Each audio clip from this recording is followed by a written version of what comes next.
बिस्मिल्लाहिर्रहमानिर्रहीम। अस्सलाम वालेकुम क्लास। कैसे हैं आप सब लोग। आज जो हम लोगों ने चैप्टर स्टार्ट करना है वो है स्टार्टिंग पोजीशंस। ठीक है। कल पोस्चर हमारा ख़त्म हो गया है, चैप्टर ख़त्म हो गया है और अब उसका मुझे नेक्स्ट जो आपका वीक पे आपका जो फर्स्ट लेक्चर होगा, ठीक है, उसके अंदर आप मुझे उसका टेस्ट देंगे पोस्चरल एजुकेशन के लिए। पोस्चर जो चैप्टर है उसका।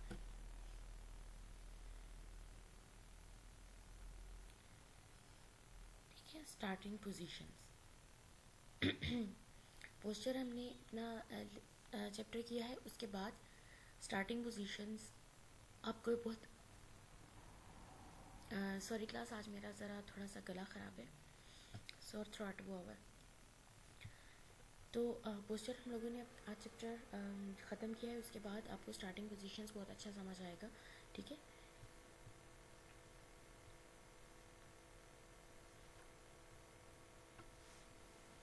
What is starting position? ठीक है। Sherrington stated that posture follows movement like shadow. ठीक है। Every movement begins in posture and end in posture. ठीक है। पोस्चर देखें, जब भी हम कोई मूवमेंट स्टार्ट करते हैं तो हमारा एक पोस्चर होता है। ठीक है। मूवमेंट हम कर रहे होते हैं, फॉर एग्जांपल हम चल रहे हैं, ठीक है, तब भी हमारी बॉडी एक पोस्चर को अडॉप्ट किया होता है। और जब हम मूवमेंट एंड करते हैं, फॉर एग्जांपल अब हम रेस्ट करना चाहते हैं, बैठना चाहते हैं और हम बैठ गए हैं, और बैठने के बाद क्या होता है, वो भी हमारा एक पोस्चर है। ठीक है। So the posture from which movement is initiated, वो पोस्चर जहाँ से मूवमेंट इनिशिएट होती है उसे हम कहते हैं स्टार्टिंग पोजीशन। ठीक है। जैसे फॉर एग्जांपल अभी हमारी स्टैंडिंग है, स्टैंडिंग से हमने वॉक स्टार्ट करनी है, तो हमारी स्टार्टिंग पोजीशन क्या है, स्टैंडिंग। ठीक है। जहाँ से हमारी मूवमेंट इनिशिएट होना है, वो पोस्चर जिधर से मूवमेंट इनिशिएट होना है, this is known as starting position. ठीक है। अब फॉर एग्जांपल अब हम बैठे हैं, बैठने से हमने खड़े होना है, ठीक है, और खड़े होकर हमने फॉर एग्जांपल एक बुक उठानी है और बुक पढ़नी है, तो हमारी स्टार्टिंग पोजीशन क्या हुई, सिटिंग पोजीशन हुई। सो वो एक्टिव भी हो सकती हैं और पैसिव भी हो सकती हैं इन कैरेक्टर। एक्टिव पोस्चर और पैसिव पोस्चर के बारे में मैंने आपको बताया था। ठीक है। कि जो एक्टिव पोस्चर वो होता है जो मतलब खुद हम हमारे कंट्रोल के अंदर होता है। ठीक है। एक्टिव पोस्चर होता है जिसे हम खुद कंट्रोल कर सकते हैं, जब अपने मसल्स को हम खुद कंट्रोल कर रहे हैं। या आप इसमें active movements and passive movements, ठीक है, इसका भी मैं आपको बता देती हूँ। एक्टिव मूवमेंट्स वो मूवमेंट्स होती हैं जो हमारे अपने कंट्रोल के अंदर होती हैं, ठीक है, जिसके अंदर हमारा मसल वर्क कर रहे होते हैं, वो हम खुद कंट्रोल कर रहे होते हैं एक्टिव मूवमेंट को। फॉर एग्जांपल हमारे अंडर कंट्रोल होती हैं। जैसे मैं चाहूँगी तो मैं खड़ी होंगी, अब कोई मुझे ज़बरदस्ती नहीं खड़ा करेगा। ठीक है। और मेरे मसल्स को मेरे अंडर माई कंट्रोल है। और पैसिव मूवमेंट्स कौन सी होती हैं, जबकि फॉर एग्जांपल वो जिसमें एक्सटर्नल फोर्स आपकी जो है वो मूवमेंट परफॉर्म कर रही है। ठीक है। आपकी बॉडी के कंट्रोल में नहीं है वो वाली चीज़। ठीक है। जैसे एक बंदे की तबीयत ठीक नहीं होती है, जैसे ये स्ट्रोक पेशेंट्स होते हैं, फॉलीज के पेशेंट्स, उन्हें एक्सरसाइज जब करवाते हैं, ठीक है, वो पैसिवली करवा रहे होते हैं, वो खुद उस वक्त नहीं कर रहे होते। कुछ ऐसे पेशेंट्स होते हैं। ठीक है। सो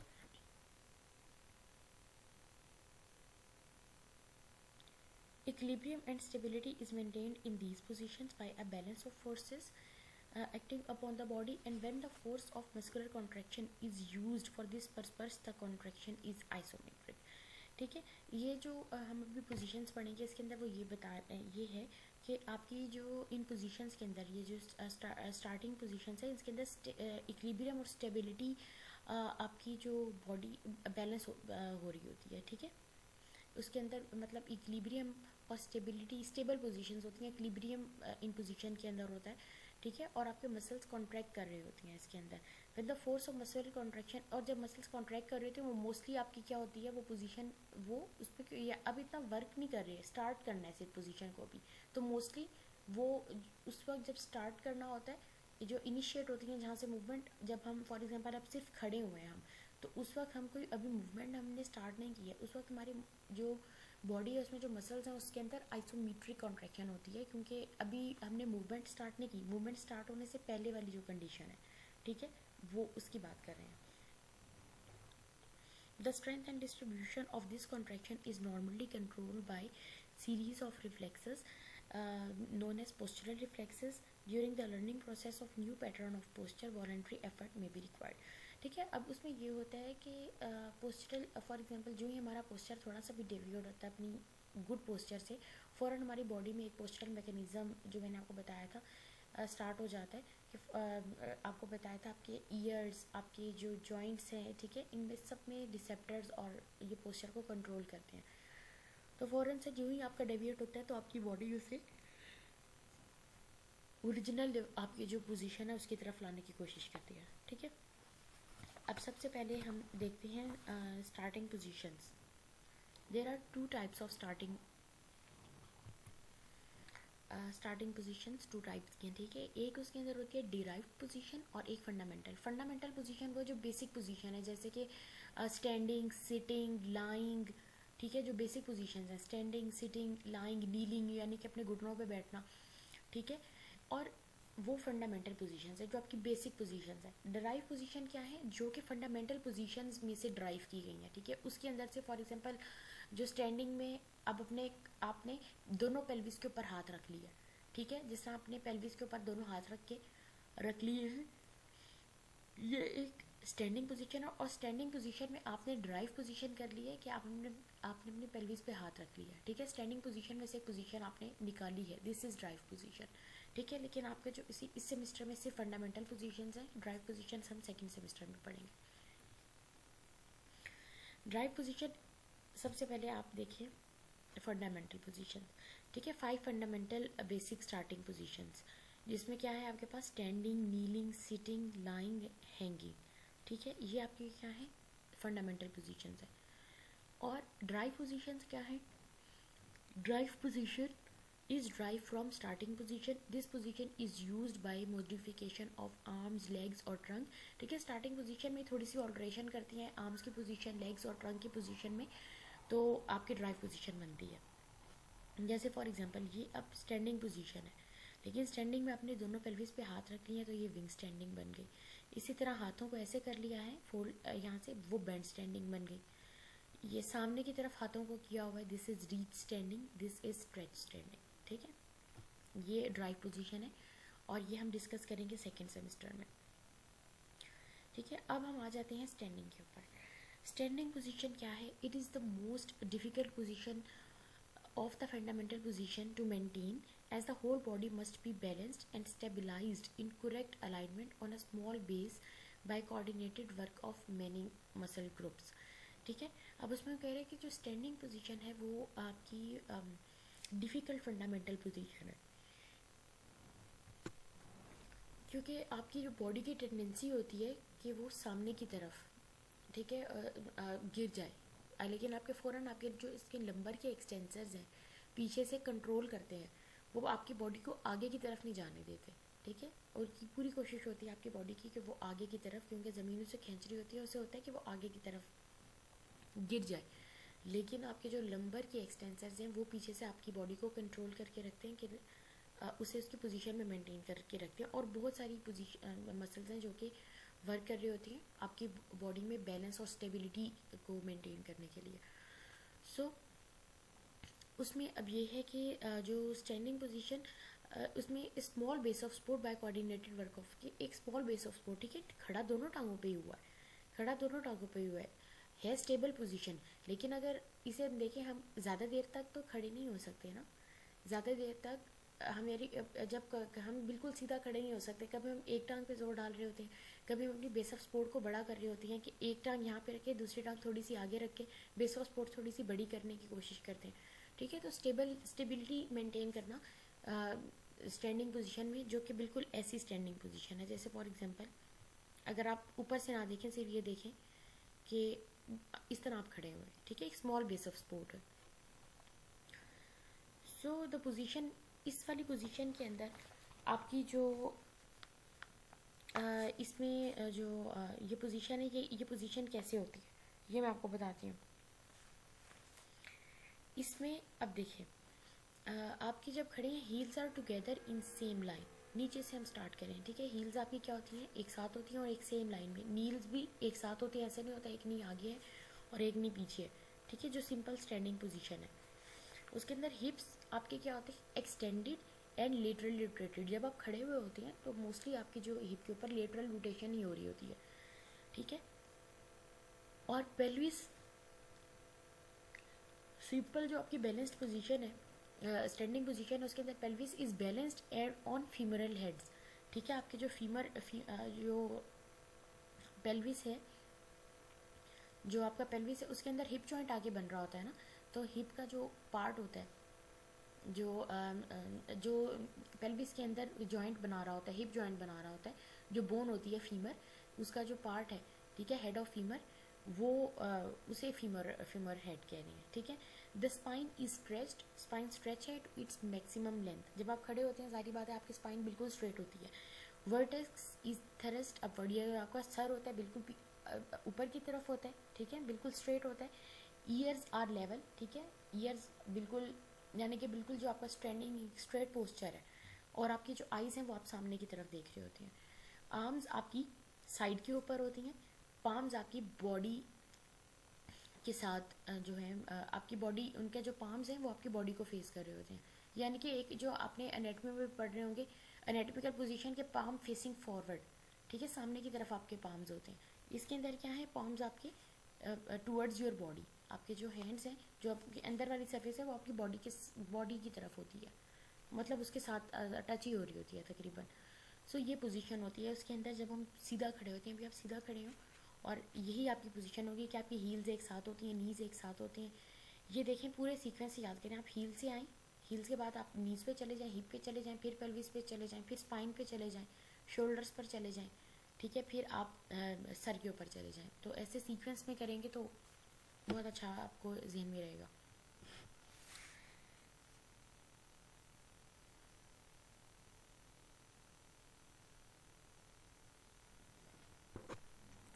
ठीक है, अब ये प्रेफरेबल होता है कि आप अपनी पोजीशन जो लेग है उसकी पोजीशन को ज़रा थोड़ा सा मॉडिफाई करें खड़े होने के लिए। जैसे कि आपके हील्स होते हैं, अब ऐसा तो नहीं होता हम के पाँव को जोड़ के खड़े हुए होते हैं, ऐसे तो नहीं होता ना। मोस्टली जब हम खड़े होते हैं हमारी हील्स थोड़ी सी साथ हो, हील्स आर स्लाइटली अपार्ट, ठीक है, हमारी हील्स थोड़ी सी दूर होती हैं, और आपके जो inner border of feet are parallel, ठीक है। जब हम खड़े होते हैं, यहाँ पे मुझे इसकी पिक्चर डालनी चाहिए थी, मैंने डाउनलोड की है बट ये डाली हुई है, ठीक है। आपकी जब भी आप खड़े होते हैं थोड़ी सी आपकी हील्स अपार्ट होती हैं, एक पाँव इधर होता है और एक पाँव इधर, और जो इनर बॉर्डर ऑफ फीट, ये जो दरमियान में, ये जो आपका बॉडी, ये जो ये जो फुट का अंदर वाली साइड है, ठीक है, इनर बॉर्डर ऑफ फीट, ये आउटर बॉर्डर है बाहर से, ये आउटर बॉर्डर है, और ये है, दिस इज इनर बॉर्डर, ये आपका पैरेलल है दूसरे वाले फुट से, ठीक है। और ये आपकी नेचुरल पोजीशन होती है कि आपकी थोड़ी सी आपके फुट अपार्ट हो, आपकी हील्स अपार्ट हो, inner border of feet parallel हो, ठीक है। ये आपकी एक स्टैंडिंग पोजीशन, एक नॉर्मल स्टैंडिंग पोजीशन होती है, जिससे अब आप क्या है अपने बॉडी वेट को आगे फॉरवर्ड भी कर सकते हैं। फॉर एग्जांपल अब आपने चलना है और आप टांगे हील्स को जोड़ जोड़ के चल रहे हैं तो चला तो नहीं जाएगा ना, तो थोड़ी सी अपार्ट होंगी, inner border of your feet are parallel, so आपसे चलने में भी आसानी होगी, ठीक है, अपनी बॉडी को आगे प्रोपेल करने में। फॉर एग्जांपल अब आपने पाँव उठा के आगे रखना है तो आपके लिए आसानी वाला जो पोस्चर है वो यही होगा, ठीक है। अब इसके अंदर हमारे जो मसल्स वर्क कर रही होती हैं पोजीशन को मेंटेन करने के लिए, ठीक है। आपके इसके अंदर जो मसल्स हैं आपकी स्टैंडिंग पोजीशन को मेंटेन करने के लिए बहुत सारे मसल्स वर्क कर रही होती हैं, लेकिन जो आपका पोस्चर को ज़्यादा मेंटेन कर रहे होते हैं वो आपके एंटी ग्रेविटी मसल्स हैं, जिसके अंदर ट्रंक के और आपके जो लोअर बॉडी के, ठीक है, आपके ये जो लोअर लिम्स हैं इनके मसल्स और आपकी ट्रंक के मसल्स, ठीक है। जैसे कि मैंने आपको बताया कि आपकी बॉडी आगे जाना चाहती है तो फ़ौरन से आपके जो बैक के एक्सटेंसर्स हैं, ठीक है, वो क्या करते हैं आपको एक्सटेंड कर देते हैं पीछे से, आपकी स्पाइन को आगे झुकने नहीं देते। तो ये डिफरेंट मसल्स हैं जो कि मैं आपको बताती हूँ कि वो क्या क्या वर्क कर रही हैं। इंट्रिंसिक मसल्स ऑफ फुट, ठीक है, आपके जो फुट के मसल्स हैं ये आप लोग सेकंड सेमेस्टर में अपना पढ़ेंगे, आगे मसल्स हैं, लेकिन मैं आपको थोड़ा थोड़ा एक्सप्लेन करती जाऊँगी। कि ये जो फुट में मसल्स लगे हुए होते हैं, ठीक है, आपके ये अंदर मसल्स हैं, उन्हें इंट्रिंसिक मसल्स कहते हैं। आपकी जो टोज़ हैं उनके अंदर जा रहे होते हैं। Intrinsic muscles of foot work to stabilize the feet to prevent curling of toes so that the flexors of interphalangeal joints can press the balls of the toes to the ground। ठीक है, वो ये कह रहा है कि जो intrinsic muscle, ये आपके टोज हैं जो ना, ठीक है, ये आपके उंगलियां हैं पाँव की, इनके मसल्स होते हैं बेसिकली, ये वर्क करते हैं ताकि आपकी जो उंगलियां हैं पाँव की वो फ्लेक्स ना हो, वो कर्ल ना हो, उन्हें कर्ल, और वो आपकी ज़मीन के जो साथ हैं बिल्कुल आपके उसे टच करें, ठीक है, ज़मीन के साथ बिल्कुल स्ट्रेट हो, ताकि आपकी जो पाँव है उसे बिल्कुल स्ट्रेट रखे ज़मीन के ऊपर। ये इंट्रिंसिक मसल्स ये काम करते हैं, ठीक है। फिर प्लांटर फ्लेक्सर्स और डॉर्सी फ्लेक्सर्स ऑफ एंकल, ये क्या करते हैं, ये भी आपके ये दोनों वर्क कर रहे हैं मिलके, ताकि जो आपके आर्चीज़ हैं पाउंड फुट की, ठीक है, आपके जो फुट की आर्चीज़ हैं वो उन्हें सपोर्ट कर रहे होते हैं, ठीक है, दोनों मिलके काम कर रहे हैं, स्टेबलाइज कर रहे हैं बेसिकली प्लांटर फ्लेक्सर और डॉर्सी फ्लेक्सर्स ऑफ एंकल, ताकि जो आपके फुट के जो आर्च हैं, जो मैंने आपको बताया मीडियल और लेटरल आर्चेज होती हैं फुट की, उसे स्टेबलाइज करती हैं बिल्कुल, ठीक है। इवर्टर्स ऑफ एंकल, एंकल इवर्टर मैं आपको बताती हूँ क्या काम करते हैं। इवर्जन होती है एक एंकल पे, ये जो आप पाँव को इस तरफ मोड़ते हैं, ठीक है, डॉर्सी फ्लेक्जन तो पाँव को इस तरह ऊपर आगे से ऊपर और नीचे कर रहे हैं ना, डॉर्सी फ्लेक्जन है ये। प्लांटर फ्लेक्जन मैं आपको पॉइंटर से करके दिखाती हूँ। दिस इज पेन, ये अगर आपका फुट है ना तो आप क्या कर रहे हैं, फुट को मोड़ के ऐसे कर रहे हैं, दिस इज इवर्जन, ठीक है, ये इवर्जन कर रहे हैं आप। इवर्टर्स ऑफ एंकल, इन्वर्टर जो आपके इवर्टर्स हैं, working to counter balance the action of invertors, ठीक है। इन्वर्टर्स आपके जो इन्वर्टर्स और इवर्टर्स हैं एंकल के, बेसिकली वो मिलकर काम कर रहे होते हैं, काउंटर बैलेंस कर रहे होते हैं, ताकि जो आपकी पोजीशन है वो मेंटेन रहे। इन्वर्टर्स आपके कौन से हैं, टिबियालिस इंटीरियर एंड पोस्टीरियर, ठीक है। And in the case of peroneus longus to press the ball of the great toe to the ground। देखें, अब देखें इवर्टर्स आपके कौन से, पेरोनियस लॉन्गस आपका इन्वर्टर है, पेरोनियस लॉन्गस है, पेरोनियस ब्रेविस है, ठीक है, ये आप लोगों के इवर्टर्स हैं। इनका आपको वैसे इतना मसल्स के अभी नेम का नहीं पता होना चाहिए, क्योंकि ये वाले जो लोअर लिम्ब के हैं, क्योंकि ये तो अभी आप सेकेंड सेमेस्टर में पढ़ेंगे, बट यहाँ पे यूज़ हो रही हैं तो मैं आपको बता रही हूँ कि पेरोनियस लॉन्गस और ब्रेविस फिर क्या काम कर रहे होते हैं, ये जो एंकल के इन्वर्टर्स हैं इनको काउंटर बैलेंस कर रहे होते हैं, ठीक है, ताकि जो इन्वर्टर है वो अपनी तरफ ना पाँव को खींच ले, ठीक है, जिसके अंदर टिबियालिस इंटीरियर एंड पोस्टीरियर है वो अपनी तरफ ना पाँव को खींच ले। सो जो इन्वर्टर्स हैं वो काउंटर बैलेंस करते हैं, और इन्वर्टर्स आपके कौन से हैं, पेरोनियस लॉन्गस एंड ब्रेविस, ठीक है, ये आपके इन्वर्टर्स होते हैं। सो बेसिकली काउंटर बैलेंस कर रहे होते हैं। फिर उसके बाद हम नीज पे आ जाते हैं एंकल के बाद, the extensors of knees, hip and spine. Extensors of knee may work slightly, ठीक है, क्या कर रहे होते हैं कि आपका नी जो है वो बेंड ना हो जाए, ठीक है, वो उसे बिल्कुल स्ट्रेट रखते हैं, उसे वो वर्क करते हैं, लेकिन वो भी वर्क कर रहे हैं ताकि आपका नी बिल्कुल स्ट्रेट रहे, ठीक है। फिर एक्सटेंसर्स ऑफ हिप, हिप के एक्सटेंसर्स क्या करते हैं, आपकी जो हिप को, जारी बात है जब आप स्टैंडिंग पोजीशन में, आपके हिप एक्सटेंडेड है, फ्लेक्स पोजीशन में तो नहीं है ना, तो वो वर्क करते हैं ताकि आपके जो हिप है वो एक्सटेंडेड पोजीशन में रहे, वो हिप को फ्लेक्स नहीं होने देते, ठीक है, पीछे से रोक के रखते हैं हिप को। सो जो आपके हिप के एक्सटेंसर्स है वो काम कर रहे हैं। स्पाइन के एक्सटेंसर्स आपके मैंने बताया था कि स्पाइन आपकी पूरी आपकी सेंटर ऑफ ग्रेविटी जो होती है वो आपकी जब बॉडी पैक करती है तो पूरी उसकी कोशिश होती है आपकी बॉडी को गिरा दे सामने, लेकिन आपके जो एक्सटेंसर्स ऑफ स्पाइन है वो फिर आपकी मसल्स को आपकी बॉडी को कंट्रोल करके रखते हैं, ठीक है। प्री वर्टिब्रल नेक मसल्स, आपके जो नेक के मसल्स हैं वो आपकी गर्दन को आगे झुकने नहीं देते, वो पीछे से मसल्स जो है होल्ड करके रखते हैं नेक को, ताकि आपकी जो पोजीशन है नेक की वो मेंटेन रहे, ठीक है। फिर flexors and extensors of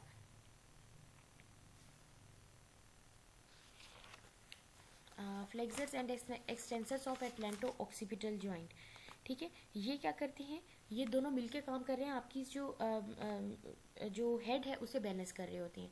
flexors and extensors of atlanto occipital joint, आगे से भी और फ्लेक्सर्स भी काम कर रहे हैं और एक्सटेंसर्स भी काम कर रहे हैं, ताकि जो आपका हेड है वो आपके ऑक्सीपिटल जॉइंट है ना, एटलांटो ऑक्सीपिटल जॉइंट, मतलब आपका जो सर्वाइकल का जो फर्स्ट वर्टिब्रा है, और जो आपका आपका स्कल का जो जॉइंट बन रहा है, first joint atlanto occipital joint, उसके फ्लेक्सर और एक्सटेंसर्स दोनों काम कर रहे हैं ताकि आपके हेड को बैलेंस कर सकें उसके अंदर, ठीक है। फिर रिट्रैक्टर्स ऑफ स्कैपुला काम कर रहे हैं ताकि आपकी जो स्कैपुला है वो आगे की तरफ ना चली जाए, प्रोट्रैक्टेड ना चली जाए, वो काम करते हैं, उसे स्कैपुला को पीछे से कंट्रोल करके रखते हैं, रिट्रैक्ट करके रखते हैं, ठीक है। और आर्म्स आपकी रिलैक्स्ड होती हैं। यहाँ पे मैंने सिर्फ आपको बताया है और एक्सप्लेन कर दिया है कि the intrinsic muscles of foot क्या काम कर रहे हैं, प्लांटर फ्लेक्सर्स और डॉर्सी फ्लेक्सर्स काउंटर बैलेंस कर रहे हैं, इवर्टर्स ऑफ एंकल काम कर रहे हैं, जिसमें प्रोनियस लॉन्गस एंड ब्रेविस है वो काम कर रहे हैं ताकि आपकी जो इन्वर्टर्स हैं उनका काउंटर बैलेंस कर रहे हैं। इन्वर्टर्स आपकी हर मसल की कोशिश होती है अपना अपना काम करने की, तो फिर दूसरा उसे काउंटर बैलेंस करता है। देन एक्सटेंसर्स ऑफ नीज आपके नी को बेंड नहीं होने दे रहे। हिप एक्सटेंसर्स आपकी हिप को एक्सटेंड रखते हैं। जो स्पाइन के एक्सटेंसर्स हैं वो आपकी स्पाइन को स्ट्रेट रखते हैं, ठीक है। ये सब मसल्स हैं, ये आपकी बॉडी को स्टेबलाइज कर रहे हैं और आपके जो स्टैंडिंग पोजीशन है उसके अंदर बेसिकली क्या कर रहे हैं, स्टेबिलिटी और इक्विलिब्रियम आपको प्रोवाइड कर रहे हैं, ठीक है। स्टैंडिंग पोजीशन को मेंटेन कर रहे हैं, बैलेंस कर रहे हैं, ये सारे मसल्स वर्क करते हैं उसके अंदर, ठीक है। Effects and uses of standing position क्या है, as the base is relatively small and center of gravity is high, ठीक है। Centre of gravity is high, लेकिन ये कंपेयरिंग में सब चीज़ें लिखी होती हैं। Centre of gravity is high यानी कि जैसे ही अगर आप बैठेंगे, ज़ाहिर बात है आपका बेस ऑफ सपोर्ट भी बढ़ जाएगा, सेंटर ऑफ ग्रेविटी भी लो हो जाएगा, ठीक है। तो centre of gravity is high, stable equilibrium body का लेस होता है, ठीक है, stable less than the other fundamental positions. ये बाकी फंडामेंटल पोजीशन से कंपेयर करके बताया है। स्टैंडिंग पोजीशन स्टेबल पोजीशन है, लेकिन अगर इसे बाकी पोजीशन से कंपेयर किया जाए जिसमें हम सिटिंग देखेंगे, लाइंग देखेंगे यानी कि लेटना, तो उसके मुकाबले में देखें बेस ऑफ सपोर्ट इसकी स्मॉल है, इसका सेंटर ऑफ ग्रेविटी हाई है, और क्या होता है, ये लेस स्टेबल पोजीशन है than other fundamental positions. The erect position of the whole body is position of alertness, ठीक है। इस वाली पोजीशन में क्या अलर्टनेस पोजीशन होती है ये, ठीक है। आपके इस पोजीशन के अंदर थॉरेक्स फ्री है, थॉरेक्स फ्री टू मूव है, ठीक है। आप कहीं पे भी अपनी जो स्पाइन है उसे मूव कर सकते हैं, थॉरेक्स को मूव कर सकते हैं। आपके एब्डोमिनल विस्राज सपोर्टेड है। It is associated with the feeling of joy, efficiency, affect which is demonstrated and recognised in drama and dance, ठीक है। So this is affects and uses of standing position. This is standing position. अब हम kneeling position की बात करें। Kneeling position ये वाली position है। अब इसके अंदर देखें, बेस ऑफ सपोर्ट लार्ज है, सेंटर ऑफ ग्रेविटी लो हो गया, ठीक है। सेंटर ऑफ ग्रेविटी लो हो गया, ये हम सारा मैं आपको पढ़ा चुकी हूँ, centre of gravity, base of support, ठीक है, हम पढ़ चुके हैं ये। So base of support is large and centre of gravity is low. So this is kneeling position के अंदर अब देखिए स्टेबिलिटी ज़्यादा है as compare to standing position, ठीक है। अब इसके अंदर है the body supported on the knees which may be together, ठीक है, साथ भी हो सकते हैं, थोड़ा सा जो है वो दूर भी हो सकते हैं, लेकिन नीलिंग पोजीशन कौन सी है, ये वाली पोजीशन है। जो हम नमाज पढ़ते हैं और इसके अंदर हम अत्ताहियातु वाली कंडीशन है वो नहीं है। ये आप देखें इस तरह ऊपर से यहाँ तक नीज तक स्टैंडिंग पोजीशन है, नीज से नीचे मामला चेंज हुआ है, ठीक है। और आपके नीज अपार्ट भी हो सकती हैं, साइड पे भी हो सकती हैं, और टुगेदर भी हो सकती हैं इसमें, जो आपकी लोअर लिम्स हैं। द लोअर लेग्स आपके are resting on the floor, feet आपके प्लांटर फ्लेक्स्ड हैं, ये देखें फीट आपके क्या हैं, प्लांटर फ्लेक्स्ड। और if a plinth is used, अगर प्लिंथ यूज है the feet may be the mid position over the edge, ठीक है। वो फिर ये वो कह रहे हैं कि अगर फॉर एग्जांपल प्लिंथ यूज है तो यहाँ तक प्लिंथ है, इधर तक प्लिंथ है, तो आपके ओवर एज भी ये फीट आ सकते हैं। कोई बोर्ड है, कोई बेड है, काउच है, अगर आप उसके ऊपर है तो यहाँ तक प्लिंथ है, उसके बाद ओवर एज आपकी फीट है, ये इसके अंदर बात की हुई है। Rest of body is in standing position. अब इसके अंदर मसल्स देखें, मसल वर्क अगर इसके अंदर हम देखें, the lower leg is relaxed, ठीक है, लोअर लेग रिलैक्स्ड है और स्टेबलाइज्ड है ऑन द नीज। तो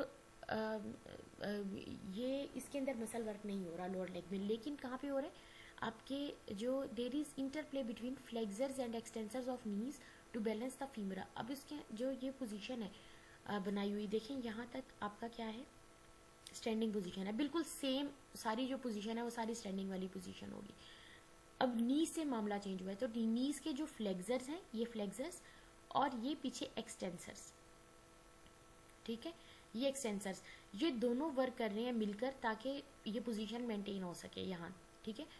अगर फ्लेक्सर ज़्यादा काम कर लेंगे तो क्या हो जाएगा, आप नीलिंग पोजीशन से सिटिंग पोजीशन में आ जाएंगे। अगर एक्सटेंसर ज़्यादा काम कर लेंगे तो आपकी बॉडी को आगे की तरफ गिरा देंगे, ठीक है। तो ये दोनों इक्विलिब्रियम बेसिकली मेंटेन कर रहे हैं, काउंटर बैलेंस कर रहे हैं एक दूसरे को, ठीक है। The muscle work of rest of the body is as in standing position, ठीक है। जब आपको लिखा हुआ आएगा ना नीलिंग पोजीशन, उसके अंदर आपने ये खाली नहीं लिख देना the muscle work of the rest of the body is like standing position. आप ये लिख सकते हैं, लेकिन आपने पूरा ये लिखना है जो मैंने आपको बताया कि इंट्रिंसिक मसल्स ऑफ फीट, जो फीट कह रही हूँ, जो ऊपर से मसल्स हैं, यानी कि आपके कहाँ तक मसल वर्क सेम है, फ्लेक्सर्स ऑफ लंबर स्पाइन, ठीक है, और extensors of knee hip and spine, यहाँ तक आपका मामला, ये डी से लेके आई तक, हम नीचे से ऊपर गए हैं ना, सो ये डी से लेकर आई तक आप सारा सेम है मसल, ठीक है। और नीचे से जो नी से नीचे आपका चेंज हुआ है, तो सारा वही लिखेंगे। So the extensors of hip and flexors of lumbar spine. अब इसके अंदर मैं आपको बता रही हूँ कि देखें आपके एक्सटेंसर्स ऑफ हिप और flexors of lumbar spine work more strongly to maintain the correct pelvic tilt. Pelvic tilt में अभी मैंने आपको बताया था कि किस तरह से अगर इंटीरियर पेल्विक टिल्ट होता है तो कौन कौन से मसल्स आपके टाइट होते हैं। इंटीरियर पेल्विक टिल्ट होता है तो मैंने आपको बताया था कि आपके बैक के एक्सटेंसर्स और हिप के फ्लेक्सर्स, ठीक है। जब आपका लॉर्डोसिस इंक्रीज होता है, इंटीरियर पेल्विक टिल्ट में आपका लॉर्डोसिस इंक्रीज हो रहा होता है ना लंबर, तो आपका हिप फ्लेक्सर्स और लंबर एक्सटेंसर्स टाइट हो रहे होते हैं और एब्डोमिनल्स और हिप एक्सटेंसर्स वीक हो रहे होते हैं, ठीक है। और इसी से ऑपोजिट जो है वो पोस्टीरियर पेल्विक टिल्ट में है। तो इसके अंदर ये है, वो कह रहे हैं कि इस पोजीशन में पेल्विक टिल्ट को मेंटेन करने के लिए लंबर एक्सटेंसर्स, ठीक है, आपके मेंटेन करने के लिए ये जो आगे से लंबर फ्लेक्सर्स और पीछे से आपके हिप एक्सटेंसर्स क्रॉस वे में वर्क कर रहे हैं, ठीक है, ये मेंटेन कर रहे हैं, ये कर रहे हैं। और फिर यहाँ से लंबर एक्सटेंसर्स और हिप फ्लेक्सर्स ये मेंटेन कर रहे हैं आपके पेल्विक टिल्ट को, ठीक है। ऐसे क्रॉस मैनर में ये मसल्स जो हैं वो मेंटेन कर रहे हैं पेल्विक टिल्ट को। The extensors of the hip and flexors of the lumbar spine work more strongly to maintain the correct pelvic tilt, ठीक है। a decrease in this angle and consequently increase in extension of lumbar spine, ठीक है। extension of lumbar spine जब हो जाएगी, consequently increase in extension spine tend to occur in this position because of the tension of rectus femoris which is stressed across the front of both hip and knee joints, ठीक है। सबसे पहले आप इस चीज़ को समझें कि correct angle of pelvic tilt यानी कि न्यूट्रल पेल्विक टिल्ट आपका मेंटेन कर रहे हैं आपके एक्सटेंसर्स ऑफ हिप और आगे से आपके लंबर फ्लेक्सर्स, ठीक है। वो लंबर फ्लेक्सर्स कैसे, मैं आपको बताती हूँ। आपके लंबर फ्लेक्सर्स और ये वाली जो पोजीशन है, ठीक है, आपके लंबर फ्लेक्सर्स और हिप एक्सटेंसर्स मेंटेन कर रही हैं correct angle of pelvic tilt, ठीक है। आपके बिल्कुल न्यूट्रल है। और क्योंकि इस वाली पोजीशन के अंदर क्या होता है कि ये देखिए आपने यहाँ से भी ये जो हमारे जो आगे हिप के फ्लेक्सर्स हैं, रेक्टस फेमरस, ठीक है, मोस्ट कॉमनली उसके अंदर जो रेक्टस फेमरस बहुत ज़्यादा एक्टिवेट हो रहा होता है। रेक्टस फेमरस यहाँ पे भी स्ट्रेच हो रहा है। अब देखिए नी के ऊपर भी काम कर रहा है, हिप का भी मसल है, नी का भी मसल है, और स्ट्रेच हुआ हुआ है, नी के ऊपर भी स्ट्रेच हुआ हुआ है, ठीक है। तो उसकी क्या कोशिश होती है कि जब उसके अंदर टेंशन डेवलप होती है तो कभी कभी उसकी होती है कि आगे से ये एंगल को डिक्रीज कर दे, पेल्विक टिल्ट के एंगल को। लेकिन उसकी अगर ये एंगल डिक्रीज हो जाएगा, एंगल कम हो जाएगा पेल्विक टिल्ट का, तो जाहिर बात है प्रॉब्लम क्रिएट हो जाएगी ना आपको पोस्चर के अंदर। तो इसी वजह से उन्होंने ये बताया है कि हिप के एक्सटेंसर्स और ये जो आपके लंबर के फ्लेक्सर्स हैं, ठीक है, यानी कि एब्डोमिनल फ्लेक्सर्स, ये आपके correct angle of pelvic tilt को मेंटेन कर रहे हैं। और सिर्फ यही नहीं, इसी तरह लंबर एक्सटेंसर्स और हिप फ्लेक्सर्स वो भी काउंटर बैलेंस करके मेंटेन कर रहे हैं आपके एंगल को। वो फिर उसने ये कहा है इसी से रिलेटेड कि a decrease in this angle tends to occur, ठीक है। जब इसके अंदर डिक्रीज इन एंगल होगा at consequent increase in extension of the lumbar spine, decrease in angle और फिर आपका consequently increase in extension of lumbar spine tends to occur in this position, ठीक है। Because of the tension of rectus femoris which is stressed across front of both and hip and knee joint. ठीक है, अब जाहिर बात है जब आपका एंगल इसमें वो डिक्रीज होगा तो वो क्यों, उसमें उस चीज़ को कंट्रोल करने के लिए ये जो हिप के फ्लेक्सर्स और ये जो आपके हिप के एक्सटेंसर्स और आपके लंबर फ्लेक्सर्स ये वर्क कर रहे हैं, क्योंकि आपकी बॉडी की टेंडेंसी क्या है, क्योंकि ये जो आपका रेक्टस फेमरस है वो दोनों जॉइंट्स पे आपके स्ट्रेच हो रहा है। ठीक है, दोनों जॉइंट्स पे आपके स्ट्रेच हो रहा है, तो इसकी वजह से हो सकता है कि आपका एंगल डिक्रीज हो। तो इसकी तो ये मेंटेन करने के लिए आपके हिप के एक्सटेंसर्स और लंबर के आपके फ्लेक्सर्स वर्क करें ताकि ये ना हो, वो काउंटर बैलेंस कर रहे होते हैं इस चीज़ को।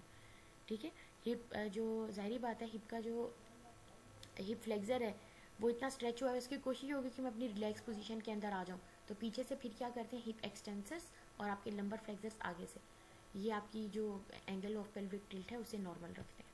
ठीक है, although the centre of gravity is relatively lower then in standing position, ये पोजीशन अब क्या है, सेंटर ऑफ ग्रेविटी इसके अंदर कम है, बेस ऑफ सपोर्ट भी ज़्यादा है, लेकिन ये पोजीशन अनकंफर्टेबल है।